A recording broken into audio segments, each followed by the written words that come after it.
Happy St. Patrick's Day to you all.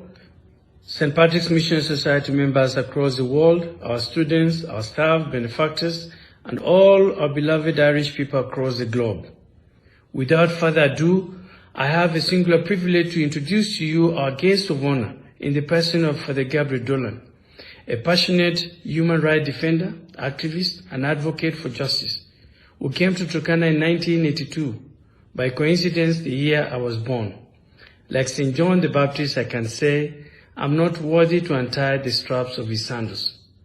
Anyway, Father Gabriel Dolan is originally from County Fermanagh and was ordained in 1982 and appointed to Turkana Desert in Kenya, where he lived for decades and became a household name. His posting to the Turkana Desert saw Father Gabriel engage in pastoral ministry, youth chaplaincy, and justice and peace programs across the Lodo Diocese. Later years in his ministry among Turkana people will highlight a fearless and justice-vibrant Irishman who advocated for the rights of the marginalized people and challenged the corrupt local Turkana leaders. Gabriel spearheaded publication of a local newsletter called Sauti ya Jamii, meaning the voice of the people, as a way of creating awareness among the Turkana people on social justice issues affecting them. The positive impact of these awareness efforts led to change and transformation of Turkana leadership landscape, with corrupt leaders voted out of power. Years later, Gabriel moved to Kitale Diocese and continued in his quest for just, inclusive, and peaceful coexistence among neighboring communities of Turkana and Pokot through justice and peace initiatives. In 2008, Father Gabriel moved to Mombasa, where he set up a human rights organization called Akietu, meaning Our Rights, which advocates for the rights of marginalized communities living in informal settlements in Mombasa. In 2021, Father Gabriel published a memo about his lived experience as a human rights defender and activist entitled Undaunted, Stories of Freedom in a Shackled Society. Last year, Father Gabriel was honored with the 2023 Presidential Distinguished Service Award in the category of Peace, Reconciliation and Development. This was in honor of his more than 40 years as a missionary in Kenya, working to promote social justice and human rights. Father Gabriel Dolan, Karibu. Hello everybody, this is Gabriel Dolan from St. Patrick's Missionary Society, and I want to wish you all a very beautiful, happy, joyful St. Patrick's Day. Patron Saint of Ireland, Patron Saint of St. Patrick's Missionary Society. And every celebration is important. And it's a time to remember our founder of the faith in Ireland, St. Patrick, our patron saint. And to remember where his origins and his contribution towards the faith and to our understanding of life. St. Patrick was a slave. Never forget. He was trafficked. One of the first people to be trafficked. He was a shepherd. He was brought to Ireland under force to take care of the sheep on the mountains. But he had a great desire to not be intimidated and to not be resentful about his condition. He had that ambition to go back, to be a priest and to become a bishop, and he returned to Ireland as a bishop. But never forget that St. Patrick was trafficked at a time when we remember how frequent trafficking is in the world today.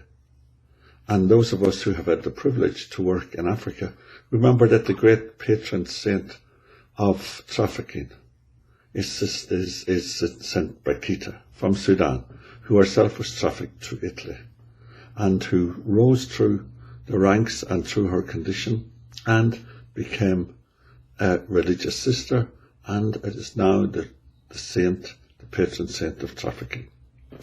We remember today all those people who are trafficked. It's estimated that each year 120,000 people around the world, that's 120,000, are trafficked, and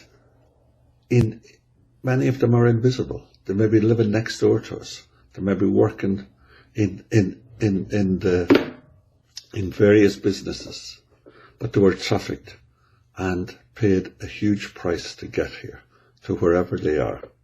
We remember them today, but we remember all migrants, especially at a time when there is such anger and resentment and misunderstanding about the condition of migrants, that we speak of a migrant crisis around the world, where the stranger seems to be no longer welcome. Yet, the reality is that 3% of the world's population are migrants. And it has been like that for the last 50 years or more. It isn't any more excessive now. It's only that it has been more politicized and that we feel that it has become a crisis. And we have to remember is that only 10% of all migrants are refugees. So when we think of that, we think of that 90% of all the millions of refugees around the world are refugees nearer their home because they are poor, because they cannot move beyond their boundaries, beyond their own country. They are within their own country, and we've experienced that in Kenya with the many refugees who come from Somalia, South Sudan, and who are still there after many years. So we think of them when we think of Patrick. And we remember that we need to break through and address the many lies about migration. 90% of all Africans who come to Europe are legal. Think about that. They're there legally, and they come with passports and proper documents. And most people who are migrants nowadays are moving because there are opportunities for work. People are not coming to become a burden, but they're filling the labour gap in our societies. They are coming here to work and to become the new citizens of wherever they come, whether it's US, Britain, Ireland, and they're filling the labour demand because they are taking over the work of cleaning, caring, driving, nursing, educating this generation, because most of our own people don't want to do that work. So at this time when we remember Patrick, we remember that Jesus told us, I was a stranger and you welcomed me. That we welcome, and we welcome them by our prayers, by our gentleness, by our willingness to understand and to realise that people are coming here are an asset, and wherever they are a blessing. We too, as missionaries, were strangers in a foreign land, and we are welcomed. And we pray that as Christians and followers of Patrick, we may welcome the stranger in our midst. God bless you all, and have a beautiful day.